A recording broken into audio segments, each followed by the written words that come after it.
بسم اللہ الرحمن الرحیم ولا تباشروہن وانتم عاکفون فی المساجد۔ اس آیت کریمہ کے اندر اللہ رب العالمین نے حکم یہ ارشاد فرمایا کہ تم عورتوں سے مباشرت نہ کرو اس حالت میں جس وقت تم مساجد کے اندر اعتکاف کی حالت میں ہو۔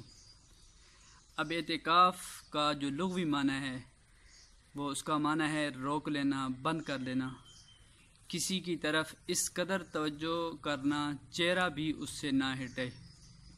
اور اس کا جو شرعی اصطلاحی معنی ہے وہ یہ ہے کہ انسان علائق دنیا سے کٹ کر خاص مدت کے لیے عبادت کی نیت سے مسجد میں اس لیے ٹھہرنا تاکہ خلوت گزین ہو کر اللہ کے ساتھ اپنا تعلق زندگی کی تجدید کر سکے۔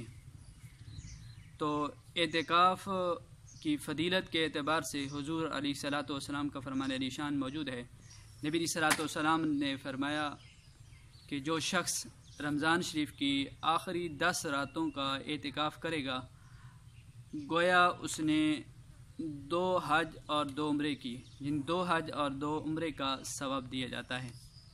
یہ نبی علیہ الصلوۃ والسلام کی سنت مبارکہ ہے، رمضان شریف کے آخری عاشرہ کے اندر اعتکاف کرنا۔ اعتکاف کی 3 قسمیں ہیں، ایک اعتکاف ہوتا ہے سنت، ایک اعتکاف نفل، ایک اعتکاف واجب۔ جو اعتکاف واجب ہے وہ یہ ہے کہ وہ منت کا اعتکاف ہے، بندہ کوئی منت مانے کہ میرا یہ کام ہو گیا تو میں اعتکاف کروں گا تو وہ اس پر اعتکاف کرنا واجب ہو جائے گا۔ اور اعتکاف سنت وہ رمضان شریف کے آخری 10 دنوں کا اعتکاف ہے۔ نفل اعتکاف یہ ہے کہ بندہ جب بھی مسجد جائے، جتنی دیر وہاں ٹھہرنا چاہے تو اسے چاہیے کہ نفلی اعتکاف کی نیت کر لے۔ جب نفلی اعتکاف کی نیت کرے گا تو اس کو جو دیگر عبادات کرنے گیا اس کا بھی ثواب ملے گا اور نفلی اعتکاف کرنے کا بھی اس کو ثواب دیا جائے گا۔ جو سنت اعتکاف ہے اس کے لیے اور جو واجب اعتکاف ہے، ان دونوں قسموں کے اعتکاف کے لیے روزہ شرط ہوتا ہے۔ اگر روزہ نہیں رکھے گا تو اس کا اعتکاف نہیں ہوگا۔ اور پھر مرد کون سی مسجد میں اعتکاف کرنے بیٹھے؟ جہاں کم از کم امام مؤذن مقرر ہوں، یعنی جماعت ہوتی ہو، تو وہاں پہ اعتکاف کر سکتا ہے۔ اور اعتکاف کی حالت میں کس صورت میں نکلنا ہے، یا اس سے پہلے یہ بھی عرض کرتا چلوں کہ اعتکاف کے لیے جو شرط ہے وہ یہ ہے کہ اعتکاف کی نیت بھی ہو، نیت ہوگی تب ہی سنت اعتکاف کہلائے گا، تب ہی اس کا واجب اعتکاف کہلائے گا۔ اور دوسرا مسلمان بھی ہو، تیسرا عاقل بھی ہو۔ عورت جو ہے وہ حیض و نفاس سے پاک ہو تو وہ اعتکاف کرنے بیٹھے تو اس کا اعتکاف ہو جائے گا۔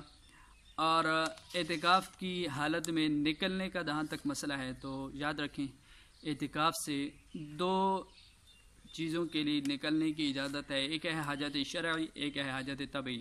حاجت شرعی ہے کہ جس مسجد کے اندر اعتکاف بیٹھا ہے اس مسجد کے اندر جمعہ نہیں ہوتا، اب وہ دوسری جگہ نماز جمعہ ادا کرنے کے لیے جا سکتا ہے، اور پھر اتنی دیر پہلے جائے گا کہ وہاں جا کر جو 4 سنت اول جمعہ ہیں وہ پڑھنا اس کو وقت ملے، اتنا ہی دیر پہلے جانے کی اس کو اجازت ہوگی۔ اور دوسرا ہے حاجت طبعی، بندے کو وضو کی حاجت ہو گئی، پاخانے کی حاجت ہو گئی، یا غسل جنابت کی حاجت ہو گئی، تو اس صورت میں اعتکاف کے لیے جا سکتا ہے۔ کم از کم بندہ اگر 10 دن اعتکاف نہ کر سکے تو اس کو چاہیے کہ وہ ایک نہ ایک دن ضرور اعتکاف کرے، یعنی ایک دن روزہ افطار جا کر وہاں کرے اور وہ پھر دوسرے دن جو ہے وہ روزہ افطار کر کے وہاں مسجد سے نکلے، تو یہ ایک دن ایک رات کا اعتکاف کہلائے گا۔ اس کی فضیلت نبی علیہ الصلوۃ والسلام نے فرمایا جو اللہ اور اس کے رسول صلی اللہ علیہ وسلم کی رضا کے لیے ایک دن ایک رات اعتکاف کرے گا، اللہ اس کے درمیان اور دوزخ کے درمیان 3 خندقیں کھود دیتا ہے۔ ایک خندق کی جو کھودائی ہے وہ مشرق و مغرب کے برابر ہے، تو اس لیے بندے کو چاہیے کہ بندہ وقت نکال کر کچھ نہ کچھ وقت ضرور اس رمضان شریف کی برکتیں لوٹنے کے لیے، سمیٹنے کے لیے وہ اعتکاف کرے۔ اور اگر اتنا بھی نہیں کر سکتا تو نفلی اعتکاف تو ہر بندے کو ہر وقت چاہیے، چاہے رمضان شریف ہو چاہے رمضان کے علاوہ ہو، تو اس کو چاہیے کہ وہ اعتکاف کرے۔ اللہ رب العالمین ہم سب کو رمضان شریف کی جتنی بھی رحمتیں ہیں، برکتیں ہیں، وہ سمیٹنے کی توفیق خیر نصیب فرمائے۔ وما علیہ الا البلاغ۔